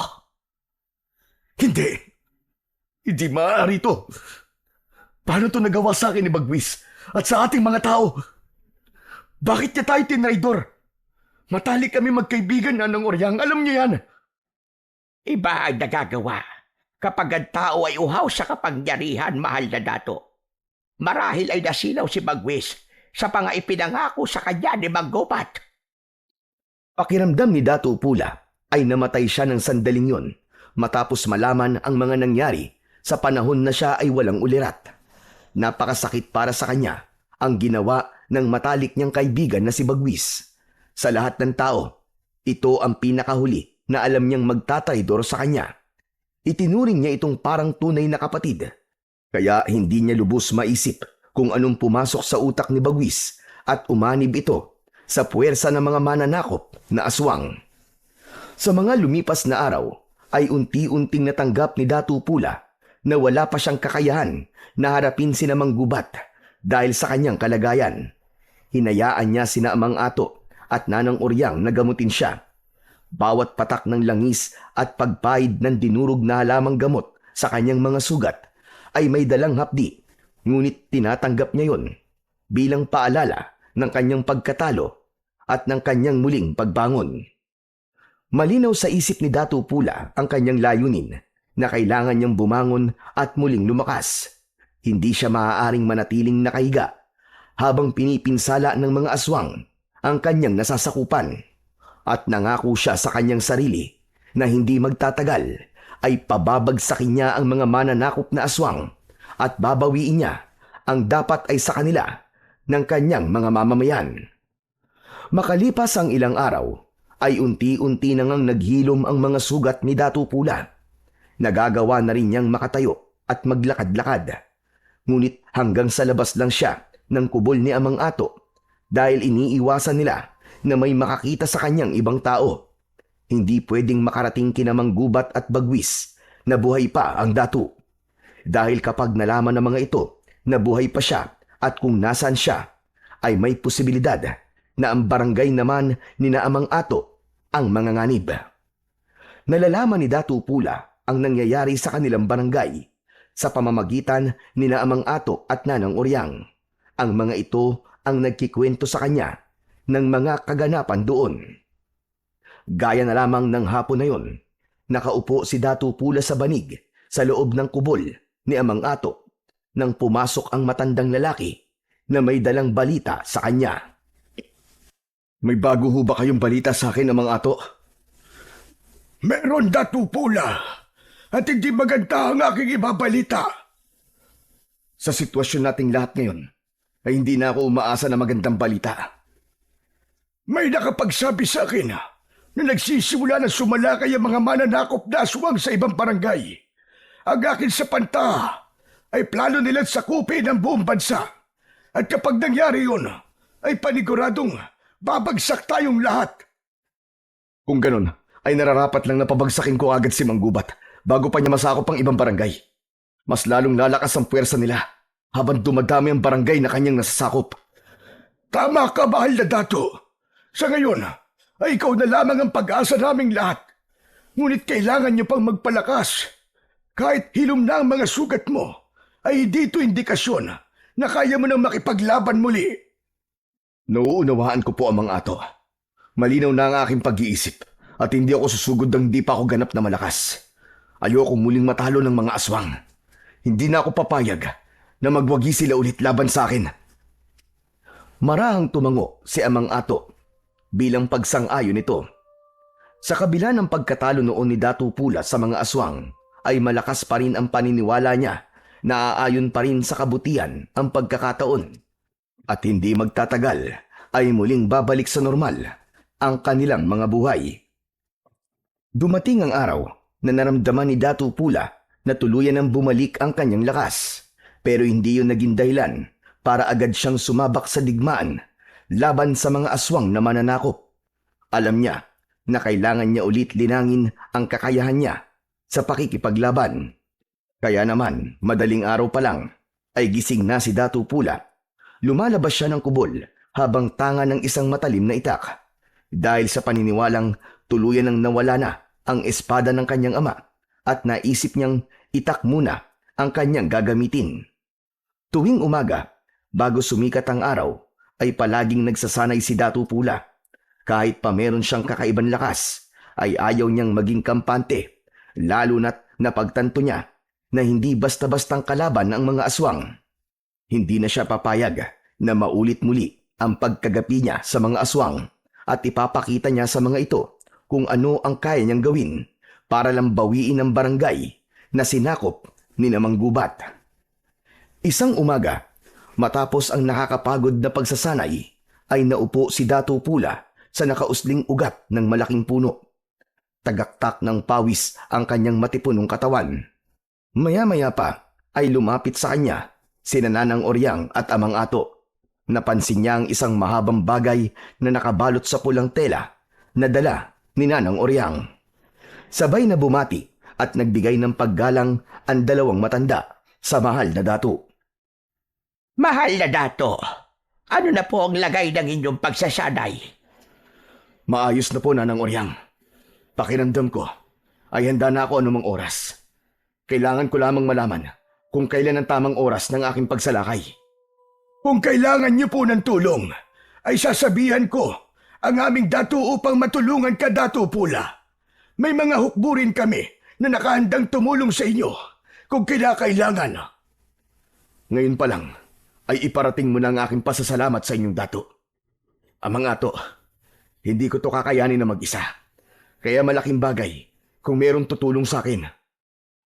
Humakbang si Nanang Oryang, papalapit kay Datu Pula. Mahal na Dato, may isa pang maaaring makatulong sa inyo. Tanggapin mo ang bagay na ito.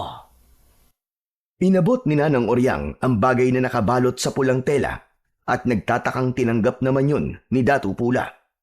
Inalis niya ang pulang tela at nanlaki ang kanyang mga mata nang malaman niya na yon ang espada ng kanyang ama. Hindi makapaniwalang napatingin si Datu Pula kina Nanang Oryang at Amang Ato. Ang espada ng aking ama! Paano niyo po ito nakuha? Ang buong akala ko nawala na ito. Nakita namin yan sa gubat kung saan kasi nalakay ng mga aswang. Kinuha namin ang espadang yan dahil alam naming pamana pa yan ng inyong ama. Tumayo si Datu Pula at bahagyang yumukod sa dalawang matanda. Ako po ay lubos na nagpapasalamat sa inyo, Nanang Oryang at Amang Ato. Napakalaki po ng tulong niyo sa akin. Sa kabila ng aking pagkatalo sa mga aswang, ay hindi kayo nawalan ng paniniwala sa akin. Maraming salamat po sa inyo. Dahil hindi kaya burahin ng isang beses na pagkakamali ang magagandang bagay na iyong nagawa, Datu Pula. Saksi ako sa iyong paglaki at nakita ko ang kabutihan sa iyong puso gaya ng iyong ama. Kaya hindi ka namin iiwanan sa laban na ito.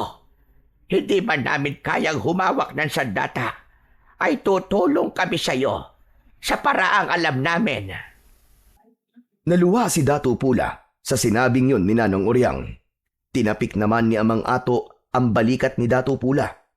Mas lalong lumakas ang loob niya dahil nasa kanya ng muli ang sandatang ipinamana sa kanya ng yumao niyang ama.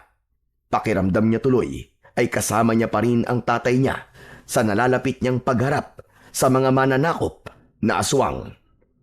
Sa kabila ng pagbalik ng lakas ni Datu Pula at ng espada ng kanyang ama, ay hindi niya kayang itanggi ang sakit na kanyang nararamdaman. Hindi sa pisikal, kundi sa loob ng kanyang puso. Sa tuwing naiisip niya ang pagtataksil na ginawa ng matalik niyang kaibigan na si Bagwis sa kanya, ay hindi niya maiwasang masaktan. Isang umaga, hindi napigilan ni Datu Pula na magtungo sa kanilang barangay upang personal niyang makita ang kalagayan ng mga tao roon. Nagtakip siya ng balabal sa muka upang walang makakilala sa kanya. Isinabit niya sa bewang ang espada. Paglabas niya ng kubol, ay sinalubong siya ni Amang Ato. Mahal na Datu, saan po ang inyong tungo? Amang Ato, sa aming barangay. Sisilipin ko lamang ang nangyayari roon. Ngunit mahal na Datu, mapanganib ko may makakakilala sa iyo. Kaya nga po ako naglagay ng balabal sa aking muka. Huwag kang mag-alala, Amang Ato. Mag-iingat ako at sisiguraduhin kung walang makakakilala sa akin o makakakita sa akin. Babalik din ako rito mamayang tanghali. Mukhang hindi na nga kita mapipigilan. Kung ganun, ay mag-iingat ka, mahal na Datu. Salamat po sa inyo, Amang Ato. Hindi na nagsayang pa ng sandali si Datu Pula. Agad siyang naglakad patungo sa kanilang barangay. Dumaan siya sa gubat upang walang makakita sa kanya. Nang makarating siya sa bukana ng gubat, ay pinagmasdan niya ang kanilang barangay. Nakita niya ang mga tauhan ni Mang Gubat na pinagtatrabaho at pinahihirapan ang mga tao. Nadurog ang puso ni Datu Pula sa kanyang nakita. Nais niyang sumugod ng mga sandaling yon, ngunit alam niya na hindi pa yon ang tamang pagkakataon. Aalis na sana siya nang namataan niya si Bagwis na naglalakad patungo sa kinaroroonan niya. Mabilis na nagtago si Datu Pula sa likod ng isang puno. Dumaan sa harap niya si Bagwis na hindi siya napapansin. Tumiim ang bagang ni Datu Pula habang nakatingin sa dating kaibigan na naglalakad papasok sa kagubatan. Nang sandaling yun ay nagkaroon siya ng kagustuhan na alamin kung bakit siya nagawang traidorin ni Bagwis. Kaya sinundan niya ito ng tahimik. Maingat ang bawat takbang niya upang masigurong hindi siya mapapansin ni Bagwis. Hanggang sa huminto sa paglalakad si Bagwis, inilabas nito ang dala nitong itak upang tagain ang nakatayong kawayan sa gitna ng kagubatan. Nang magsimulang tagain ni Bagwis ang kawayan, ay sinamantala ni Datu Pula ang pagkakataon na abala ito. Sinabayan niya ang pagbagsak ng itak sa kawayan sa paghakbang niya upang hindi marinig ni Bagwis ang mga yabag ng kanyang paa. Nang makalapit na siya kay Bagwis, ay mabilis niyang hinugot ang espada at itinutok ngayon sa batok ni Bagwis. Natigilan si Bagwis nang maramdaman ito ang malamig na dulo ng espada. Ibaba mo ang itak mo, Bagwis. Kung hindi, ay hindi ako mangingiming paslangin ka sa iyong kinatatayuan. Pinitiwan ni Bagwis ang itak at nalaglag yun sa lupa. Sinipa ni Datu Pula ang itak palayo kay Bagwis. Ngayon humarap ka sa akin, traitor ka. Dahil nais kong makita ang mukha mo habang sinasagot mo mga katanungan ko. Huwag kang magtatangkang gumawa ng hindi ko magugustuhan. Dahil papatayin talaga kita. Maraang humarap si Bagwis at nagimbal ito nang makita si Datu Pula. Sa leeg naman ni Bagwis, itinutok ni Datu Pula ang espada. Datu Pula! Buhay ka? Bakit tila ba gulat na gulat ka? Oo, Bagwis. Buhay ako. Buhay na buhay. Ngunit paano ka nabuhay? Ang sabi sa akin ni Manggubat ay pinaslang ka na ng mga alagad niyang aswang. Wala ako dito para makipagkwentuhan sa'yo, hayop ka. Sagutin mo ang tanong ko. Bakit nag-traitor ka sa ating barangay at sumapi ka sa mga mananakop na aswang? Datu Pula, ang pagsanib ko sa kanila ay labag sa aking kalooban. Napilitan lamang ako dahil natatakot ako para sa aking buhay. Nang alokin ako ni Manggubat na umanib sa kanilang puwersa, ay pumayag na ako dahil ayoko pang mamatay. Sinungaling kang hayop ka. Ang sabihin mo, matagal mo nang nais mawala ako sa barangay. May inggit ka, Bagwis. Wala kang utang na loob. Hindi lang kaibigan ang itinuring ko sa'yo, kundi para ko na rin kapatid. Tapos ganito pa ang igaganti mo. Pagtataksil! Maniwala ka sa akin, mahal na dato. Sadyang natakot lang ako. Ang totoo ay lihim akong bumuo ng kilusan sa ating barangay laban kina Manggubat. Lihim kong kinausap ang mga kalalakihan sa ating barangay dahil may plano kaming mag-aklas. Lahat kami ay tutol sa pananakop ng mga aswang, Dato Pula. Maniwala ka sa akin, kaibigan. Hindi kita kayang traidorin dahil matalik kitang kaibigan at parang totoo kong kapatid. Matalim na tinitigan ni Dato Pula si Bagwis. Sinasabi ng utak niya na huwag siyang maniwala dito, ngunit tinalo siya ng sinisigaw ng kanyang puso. Mas naniwala siya na hindi siya kayang pagtaksilan ni Bagwis dahil para na silang magkapatid. Sa huli ay ibinaba ni Dato Pula ang espada at binalik yun sa kaluban nito. Isang malalim na paghinga ang pinakawalan ni Bagwis na para bang alam na nito na ligtas na siya sa bingit ng kamatayan. Biglang umiyak si Bagwis at walang babala na niyakap nito ng mahigpit si Dato Pula. Salamat buhay ka, Dato Pula. Labis ako nalungkot nung sinabi sa akin ni Manggubat na ikaw ay patay na. Tinapik ni Dato Pula ang likod ni Bagwis at kumalas ito sa pagkakayakap sa kanya. May dahilan kung bakit hindi ako namatay ng gabing yon. Hindi pa ako maaaring mamatay dahil kailangan ko pang palayain ang ating barangay mula sa mga aswang na mananakop. Ngunit paano ka nabuhay? Sino nagligtas sa'yo? Sa ngayon, ay nais ko munang maging lihim kung bakit ako nakaligtas. Nais ko ring humingi ng tawad kung pinagtangkaan ko ang iyong buhay. Sadyang ako ay galit lang sa'yo dahil nalaman ko nga na umanib ka sa mga aswang. Totoong yung nalaman. Ngunit gaya ng sinabi ko, umanib ako sa kalaban upang iligtas ang aking sarili. Dahil plinano ko na noon na gumawa ng kilusan laban sa mga aswang na yon. Marami na kaming kasapi, Dato Pula. At sigurado ko na mabubuhayan sila ng loob kapag nalaman nila na ikaw ay buhay pa. Salamat sa iyong ginagawa para makalaya ang ating barangay sa mga aswang. Paumanhin kung pinagdudahan kita, Bagwis. Naiintindihan kita, Dato Pula. Wala kang dapat na ihingin ng tawad sa akin. Nakita kong sitwasyon sa ating barangay. Inaalipin ng mga aswang ang mga tao at labis na nadurog ang aking puso.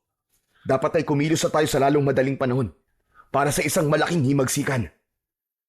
Sa ngayon ay wala pa kaming kakayahan na maghimagsik dahil kulang pa kami ng mga sandata. Nag-iipon pa kami at lihim kaming gumagawa ng mga armas.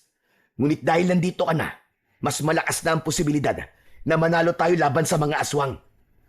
Naaalala ko, mamayang gabi ay magkakaroon kami ng pagpupulong.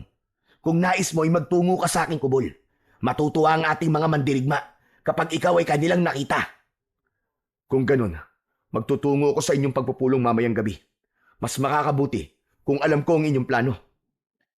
Nang tunay, Dato Pula, ipapaalam ko na rin sa'yo na nasa tabi ng ilog ang aming kubol. Nag-iisang kubol lang yun doon, kaya madali mong matutukoy kung saan ang pagpupulong. Aasahan ko ang iyong pagpunta mamayang gabi, Dato Pula. At masaya ko dahil buhay ka pa. Bagwis, kailangan ko nang umalis. Magkita na lamang tayo mamayang gabi. Mag-iingat ka. Ikaw rin, Dato Pula. Mag-iingat ka. Bagyang yumukod si Bagwis, saka tumalikod si Dato Pula para maglakad na palayo. Nang makalabas na siya ng gubat, ay nakahinga siya ng maluwag dahil nalaman niya, nakakampi pa rin pala niya si Bagwis. Nawala na ang sakit na nararamdaman niya nung nalaman niya na sumapi si Bagwis sa mga mananakop na aswang. Doon niya napagtanto na matalino talaga si Bagwis dahil naisip nitong linlangin sila Manggubat upang mas madali nila itong mapatumba. Nang makabalik si Dato Pula sa kubol ni Amang Ato, ay sinalubong siya ng nag-aalalang si Oryang. Dato Pula, saan ka ba nanggaling? Kanina pa kita hinahanap. Hindi ko makita si Amang Ato, kaya wala akong mapagtanungan. Nanggaling ho ako sa ating barangay, Nanang Oryang. Tinignan ko sandali ang sitwasyon doon ng mga tao. Nakakaawa sila, Nanang Oryang. Ginawa na silang alipin ng mga aswang. At may nalaman pa ako sa pagpunta ko ron tungkol kay Bagwis. Nagkita kami, Nanang Oryang. Talaga? Nagkita kayo ng traidor mong kaibigan? Anong ginawa mo sa kanya? Binigwasan mo ba ng suntok sa muka? O ginilitan mo ba sa leeg? Sana, ginilitan mo ang leeg niya dahil yun ang nararapat sa mga taksil na kagaya niya. Huminahon ka, Nanang Oryang. Wala akong ginawa kay Bagwis. Hindi ko siya sinaktan. Ako, alam mo bang matagal na akong gigil sa Bagwis na yon? Kung ako ang nakaharap niya, ay dudukutin ko mga mata niya at ipapakain ko yun mismo sa kanya. Nanang Oryang, huminahon kayo. Kakampi po natin si Bagwis. Hindi natin siya kalaban. Ano ka mo? Ulitin mo nga ang tinuran mo, mahal na dato. Makinig kayo sa akin. Hindi totoong kakampi siya ni Manggubat. Ang totoo, kaya siya umanib sa mga aswang ay upang iligtas ang kanyang sarili. Nang sa gayon, ay makapagbuo siya ng kilusan laban sa mga aswang. Sa ngayon, ay may mga umanib na sa kilusan nila. At mamayang gabi, ay magpupulong kami sa kubol ni Bagwis malapit sa ilog. Hindi agad nakapagsalita si Nanang Oryang at bahagyang nanlaki pa ang mga mata nito. Ramdam ni Dato Pula na hindi ito makapaniwala sa nalaman. Mahal na dato, hindi talaga ako makapaniwala sa iyong sinabi. Ilang beses ko nasaksihan kung paano inalipin ni Bagwis sa mga tao sa ating barangay. Tila kahina-hinala ang sinabi mong, siya ay ating kakampi. Marahil po'y ginawa lamang niya yun dahil ayaw niyang magduda sa kanya si Manggubat. Nanang Oryang, mas malaki na ang posibilidad na manalo tayo sa digmaan natin laban sa mga aswang na mananakop dahil kay Bagwis. Maganda na meron tayong espiya upang malaman natin kung ano ang susunod nilang gagawin. Magandang bagay nga yan. Ngunit duda pa rin ako kay Bagwis, mahal na dato. Alisin mo na ang pagdududa sa kanya dahil siya ay tunay nating kakampi. Huwag kang mag-alala, Nanang Oryang, dahil nararamdaman ko na malapit nang makalaya ang ating barangay mula sa mga mananakop na aswang. Nang dumating si Amang Ato, ay ipinaalam dito ni Dato Pula ang nalaman niya tungkol kay Bagwis. Ipinaalam din niya ang mangyayaring pagpupulong mamayang gabi. Gaya ni Nanang Oryang, ay nagkaroon din ng pagdududa si Amang Ato kay Bagwis. Anito, ay hindi nito maintindihan kung bakit wala pa rin itong tiwala sa kaibigan ni Dato Pula. Ipinaliwanag naman ni Dato Pula kay Amang Ato na talagang kakampi nila si Bagwis. Pagsapit ng gabi, ay naghanda na si Dato Pula sa pagpunta sa pagpupulong. Isinabit niya ang espada sa kanyang bewang. Paglabas niya ng kubol, ay nag-uusap doon si Nanang Oryang at Amang Ato. Lumapit siya sa dalawang matanda at nagpaalam. Mahal na dato Pula, huwag ka na kayang tumuloy sa iyong pupuntahan. O kaya ay isama mo na lang kami ni Amang Ato. Nanang Oryang, huwag na kayo mag-alala sa akin. Magiging ligtas ako dahil si Bagwis at ang mga kaanib sa kilusan ang aking kikitain. Nararapat lamang na naroon ako sa pagpupulong na yon upang malaman ko kung ano magiging hakbang namin para mabawi ang ating barangay sa mga aswang na mananakop. Mukhang hindi ka na namin mapipigilan. Kaya't mag-iingat ka na lamang, mahal na dato. Ngunit kapag hating gabi na at wala ka pa rin, ay susundan ka na namin doon. Kayo pong bahala, Amang Ato. Ngunit sigurado ko na buhay ako makakauwi dito. Paalam na po sa inyong dalawa. Matapos ang maikling pag-uusap, ay naglakad na si Dato Pula sa lugar kung saan gaganapin ang pagpupulong. Mabilis siyang nakarating sa nag-iisang kubol malapit sa ilog. Bago siya pumasok doon, ay luminga muna siya sa paligid upang makasiguro na walang aswang sa paligid. Sa pagpasok ni Datu Pula sa kubol ay napakunot-no siya sapagkat walang kahit isang tao doon. Nagtungo siya sa gitna ng kubol at luminga. Ang tanging naroon ay isang gasera na may sindi. Hindi kaya nagkamali ako ng kubol na napuntahan? Bakit walang katao-tao dito? Nagdesisyon na lang si Datu Pula na lumabas. Natigilan siya nang makitang napakaraming aswang na nakapalibot sa kubol. Agad niyang hinugot ang kanyang espada at inihanda ang sarili sa pakikipaglaban.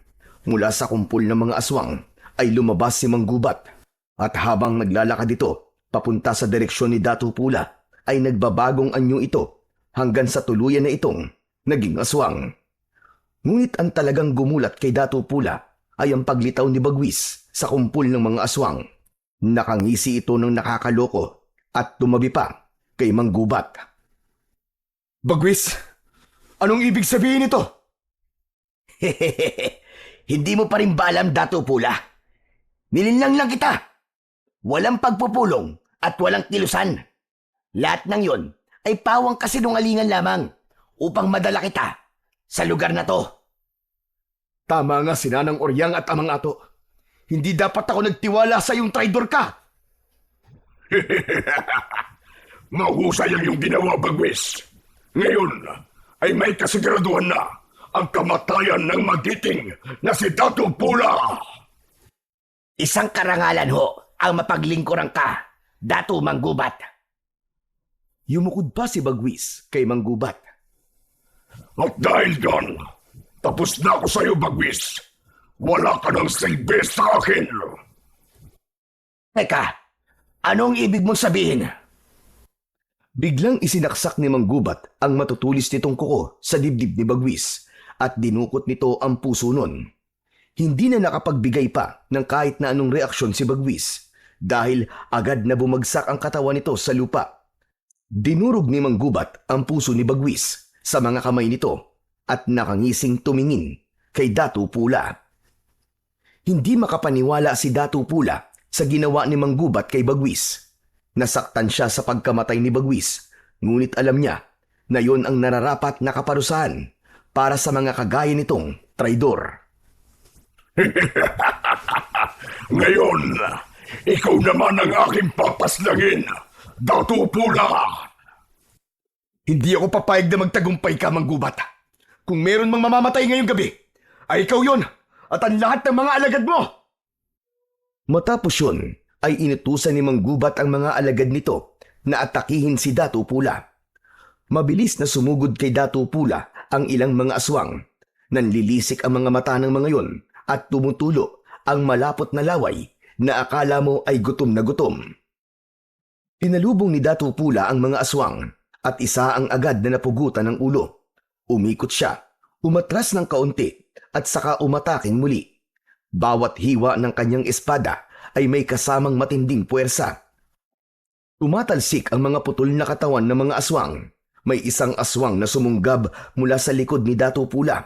Hinawakan niya ito sa balikat at malakas niya yung inihampas sa malaking bato sa kanyang kaliwa. Nagkabali-bali ang katawan ng aswang. Sumugod pa kay Datu Pula ang ilang aswang. Sa pagkakataon na yon ay ginamit na rin niya ang pambihira niyang lakas. May mga sinaksak siya gamit ang kanyang daliri. May mga tinamaan ng kanyang sipa at suntok. Tila walang kapaguran noon si Datu Pula kahit walang tigil ang pag-atake ng mga aswang sa kanya. At kahit isa sa mga yon ay hindi man lang siya nagawang masugatan. Bawat galaw ni Datu Pula ay may natutumbang aswang. Ang kanyang lakas ay maihahambing sa isang batalyon na mandirigma. Ngunit hindi nauubos ang mga halimaw. Patuloy ang pagdating ng mga yon na parang walang katapusan.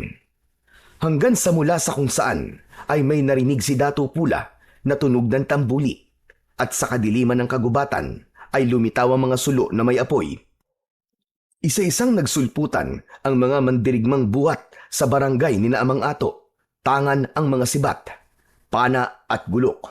Pinangunahan yon ni Datu Bagani na siyang namumuno sa barangay na yon. Hindi makapaniwala si Datu Pula sa kanyang nasaksiyan. Nagtataka man siya kung paano nalaman ni Datu Bagani na naroon siya at nakikipaglaban. Ay hindi na muna niya yon inisip at muli siyang nakipaglaban sa mga aswang. At sa pagkakataon na yon ay hindi na siya mag-isa. Hanggang sa biglang lumitaw si Mang Gubat sa harapan ni Datu Pula. Walang laban ng mga mandirigmang yan sa lakas naming mga aswang! Huwag kang magsalita ng tapos, Mang Gubat! Dahil kakainin mo yung sinasabi mo! Yeah! Tapusin na natin ito, Datu Pula! Mabilis na sumugod si Mang Gubat. Sumalubong si Datu Pula at sinalag niya ang matutulis nitong mga kuko gamit ang kanyang espada. Kumiskis ang kuko ni Mang Gubat sa espada. Malakas siyang itinulak ng aswang. Napaatras siya at muling umatake si Mang Gubat. Sa bilis nito ay hindi niya nagawang iwasan ang pagbaon ng mga kuko nito sa kanyang balikat. Sumuko ko na lamang, Datu Pula.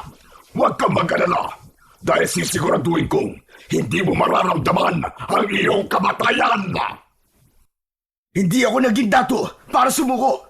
Ikaw ang humanda dahil kahit kailan, sa ngalan ng aking ama at ang aming mga batala, ay hindi kailanman magwawagi ang kasamaan laban sa kabutihan. Katapusan mo na, Mang Gubat! Magkakasunod na atake ang pinakawalan ni Datu Pula. Nagawa niyang masugatan sa dibdib si Mang Gubat gamit ang espada na sinundan niya ng malakas na sipa sa tiyan nito. Napaatras si Mang Gubat pero ngumisi ito at sa isang iglap ay naglaho ito sa paningin ni Datu Pula. Biglang tumalon mula sa itaas ng isang puno si Mang Gubat at bumagsak sa likuran ni Datu Pula. Naramdaman naman ni Datu Pula ang presensya ni Mang Gubat sa kanyang likuran. Mabilis siyang yumuko at sa hangin tumama ang matutulis nitong kuko. Umikot paharap si Datu Pula habang nakaluhod at itinarak niya ang kanyang espada sa tiyan ng pinuno ng mga aswang. Nanlaki ang mga mata ni Mang Gubat dahil sa pagkabigla. Inikot ni Datu Pula ang espada at hinila niya yon pataas. Mula sa tiyan hanggang sa leeg ni Mang Gubat ay isang malaking hiwa ang natanggap nito. Sa pagkamatay ni Mang Gubat ay tila nawala ng direksyon ang mga alagad nitong aswang. May ilan na nagtangkang tumakas, ngunit hindi pumayag ang mga mandirigma at hinabol ng mga ito ang mga aswang upang paslangin. Habang si Datu Pula ay nagpatuloy sa pakikipaglaban sa mga natitirang aswang hanggang sa wala nang natirang buhay sa mga yon, kahit isa.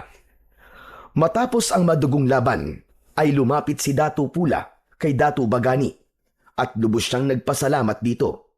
Sa pagkakataon na yon, ay lumabas na si Nanang Oryang at Amang Ato mula sa pinagtataguan ng mga ito. Masayang lumapit ang dalawa kay Datu Pula. Huwag niyo pong sabihin na kayo nagsabi kay Datu Bagani kung saan ako magtutungo.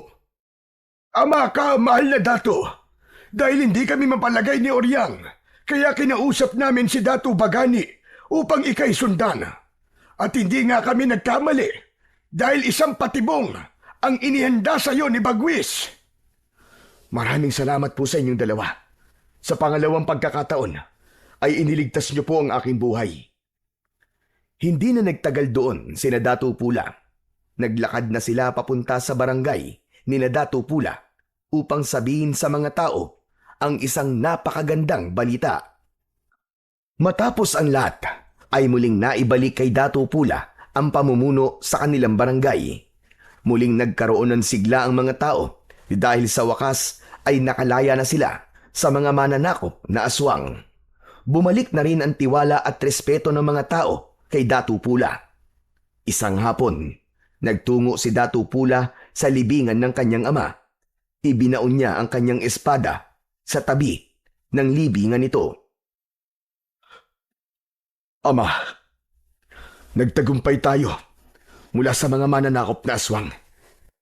Nangangako ako na simula ngayon ay hindi ko nahahayaan na maulit ang pangyayaring yun. Dahil hanggat ako ay humihinga, ang ating lugar ay mananatiling malaya laban sa mga masasamang nilalang at nais na sumakop dito. At habang pinapanood ni Datu Pula ang paglubog ng haring araw, ay nanatili siyang nakatayo sa harap ng puntod ng kanyang magiting na ama. Dala niya sa kanyang puso ang pangako na handa siyang lumaban muli para sa kanyang bayan, laban sa lahat ng uri ng mananakop at kampon ng kadiliman. So yun na po mga idol, sana po ay nagustuhan nyo ang ating kwento sa araw na ito. Ngayon naman po ay dumako na po tayo sa inyong pinaka-nire-request at pinaka-hinihintay na shoutout portion. Ano pa pong hinihintay natin? Ito na po. Shoutout po at maraming salamat po sa inyo. Jepoy Adornado, shoutout po. Vilma Loreto, Herman Loreto, Geraldine Almonte at Delia Loreto. Maraming salamat po sa inyo sa walang sawang suporta at pakikinig. Shoutout din po Arlene Elardo. Shoutout daw sa mga magtutubig. Maraming salamat po sa inyo dyan sa inyong pakikinig. Shoutout po Anthony Y2I9D. Shoutout po from Paranaque sa Jamit's Eatery. Maraming salamat po sa lahat po ng kumakain dyan. Shoutout po Rosalie Britannico. Shoutout po Rosette Ersando. Maraming salamat sa walang sawang pakikinig. Shoutout po June Padilla from General Trias, Cavite. Shoutout po Jairan Kanja from Manila. Shoutout po Aba Senita from Hong Kong. Maraming salamat po sa lahat po ng mga OFW na walang sawang nakikinig sa akin pong channel. Shoutout po Rip Lonely. Shoutout po sa inyo. Shoutout po Rex Angelu. Maraming salamat po. Shoutout po Christy Odinya from Sapang Palay. Maraming salamat po sa inyo dyan. Shoutout po Reynaldo Arado from Poblacion, Quezon, Bukidnon, Mindanao. Maraming salamat po sa inyo dyan sa mga taga Bukidnon. Shoutout po Carl Cabs from Hong Kong. Shoutout po Sweetie 5659 from Dubai. Shoutout po Jonalyn Marquez from Oman. Shoutout po Hazel Fiesta from Dubai.